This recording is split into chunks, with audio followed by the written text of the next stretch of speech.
Hey everyone, and welcome back to Doctor's Homestead. For those of you that are new here, my name is Sally. I'm an almost doctor trying to grow some food in a small backyard in the suburbs of Sydney. In today's video, I'm going to be baking using sourdough and talking about the clinical evidence behind the benefits of sourdough compared to instant yeast, and I think the truth might surprise you. I'm also going to be talking about the benefits of freshly milled flour compared to processed flour that you buy from the store, and how that can completely change the way your body absorbs flour. So stay till the end to see that part of the video.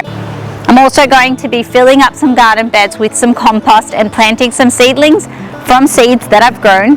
So grab your coffee or your starter and let's get started. So here I'm just prepping or continuing to prep the garden bed that I built in last week's video. And there, as I mentioned last week, I'm going to be planting blueberries. I'm also going to be planting asparagus and watermelons in today's video. I like to put some of the organic plant food just to sprinkle. They're like pellets, just to sprinkle at the bottom.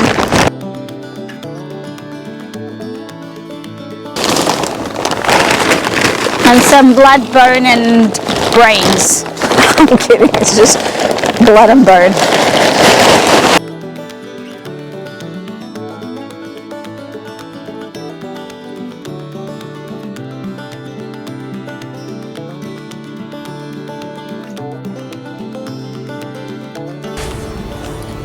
So we have 4 different types of blueberries.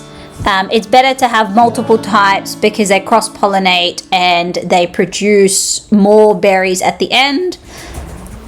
I'll list the 4 types of blueberries in the comments below. Right, we're going to put some liquid sulfur to make the soil a bit more acidic, which is ideal for blueberries. We've got the Yates soil acidifier. We're going to put 100 mils into 4 liters of water.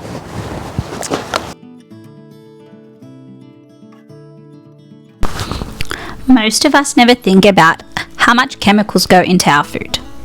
From the cereals we eat for breakfast to the berries we put in our smoothies. Almost everything we eat has passed through soil touched by one chemical or another.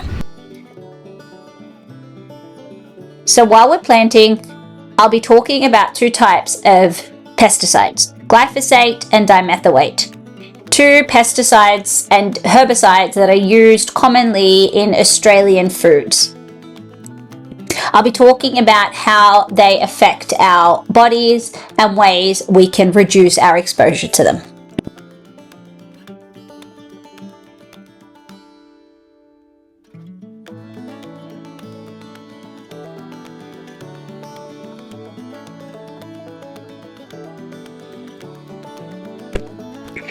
Take glyphosate, one of the world's most widely used herbicide. In Australia, it's sprayed to control weeds before planting, between crop rows, and even just before harvest to dry grains and pulses. That means it can show up in our wheat, oats, canola, chickpeas, lentils, and even under fruit trees and vines.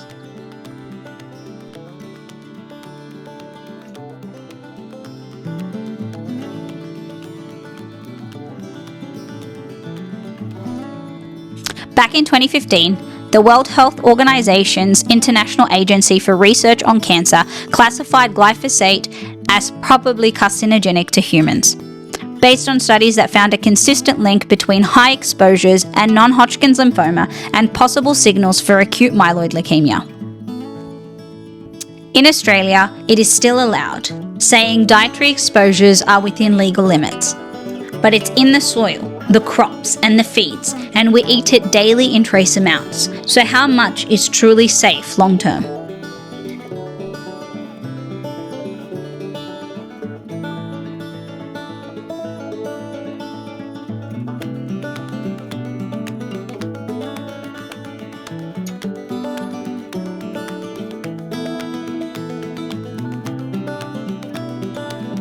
Prepping this garden bed today, and we're going to put a row of asparagus in here. So we're going to grow today. We're going to grow asparagus green, that one, And so there's 2 of those, and some purple asparagus. So let's get started.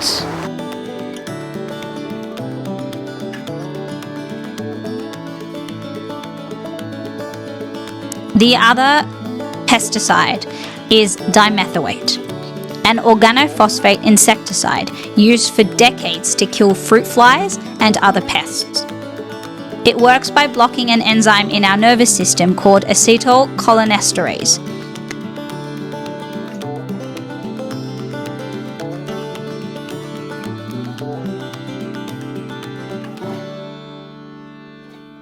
So at high exposures, it causes a cholinergic effect that includes muscle twitching, sweating, nausea, confusion, and even breathing problems. And over weeks, years, and decades, these trace exposures will add up.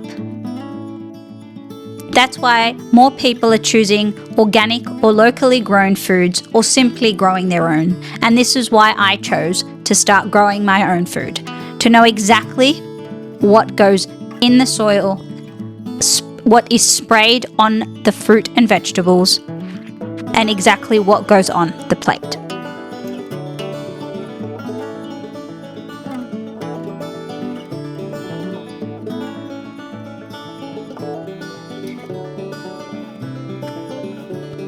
While I'm making this loaf of sourdough bread, I want to talk about why making your own bread is always healthier than store-bought bread. Whether you make it with sourdough or baker's yeast, it will always be healthier than store-bought. Store-bought loaves are often full of things we don't need or even recognize. Stabilizers, soy flour, malt, and synthetic vitamins like folic acid and thiamine, which are added back in after the flour's been stripped and bleached.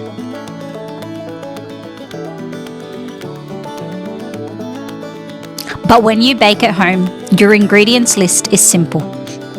Whether you decide to use sourdough or baker's yeast as your leavening agent, your addition is flour, water, and salt.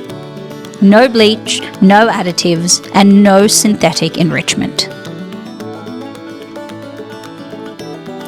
After doing extensive research about the true clinical benefits of sourdough, I came to realize that it's not actually the sourdough starter itself that adds nutritious and digestible value to the bread that you make at home. It is actually the flour that you use.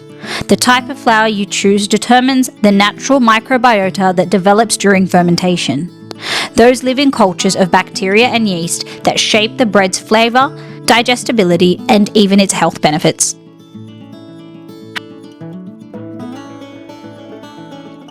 Whole grain and low extraction flours, especially freshly milled ones, are rich in minerals, fibers, and enzymes that feed those microbes.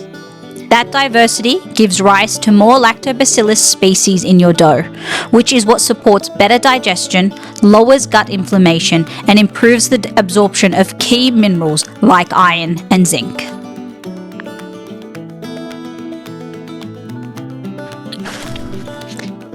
Considering how common iron deficiency is, especially among women, using freshly milled or wholemeal flours in your baking can actually help counter that. Fermentation breaks down phytic acid, which normally blocks iron and zinc absorption, allowing your body to access more of those essential minerals.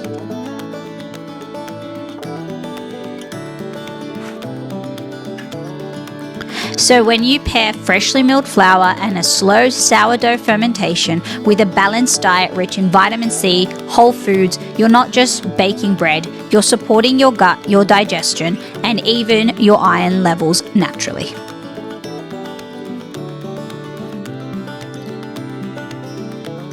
So whether your bread rises from a sourdough starter, a pinch of yeast, or a mix of both, what really makes it healthier is the flour you start with and the time you give it to ferment.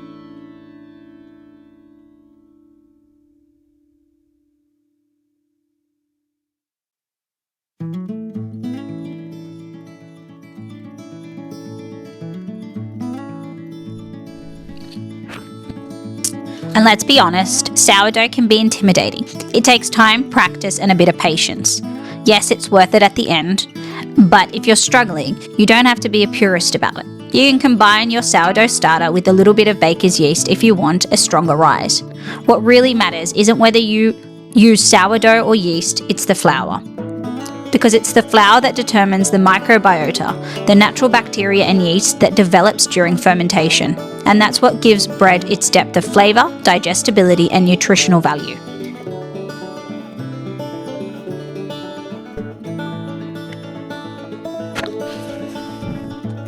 So let's talk about why flour matters the most. This is where sourdough's real advantage comes in. Not from the starter alone, but the flour that you feed it. Freshly milled flour keeps the germ and bran, full of enzymes, minerals, fibre that nourishes the starter's bacteria. That diversity of microbes, especially lactobacillus, is what creates those subtle differences in acidity, flavour and digestibility. Rye flour, for example, supports a much wider range of microbes than white flour, which may explain why rye sourdough shows better gut health and glycemic results in research. But it's not just the flour type alone, but it's also the fermentation time.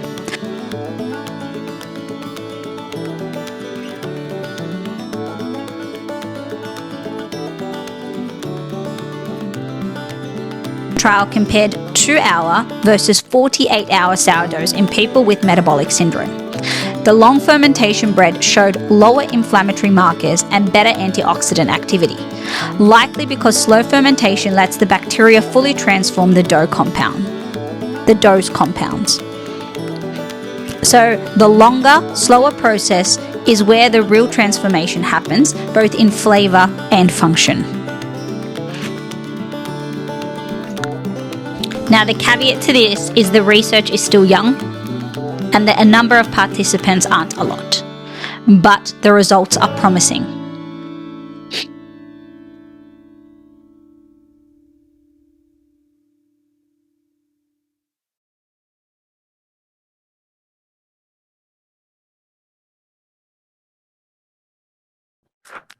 Baking your own bread, whether it be sourdough or baker's yeast, is already a massive health upgrade over store-bought loaves. Sourdough itself isn't a miracle. The benefits come from whole grains, slow fermentation, and microbial diversity. Use low extraction or freshly milled flour and you'll naturally get better flavour, mineral content, and digestibility without needing synthetic folic acid or thiamine added back in.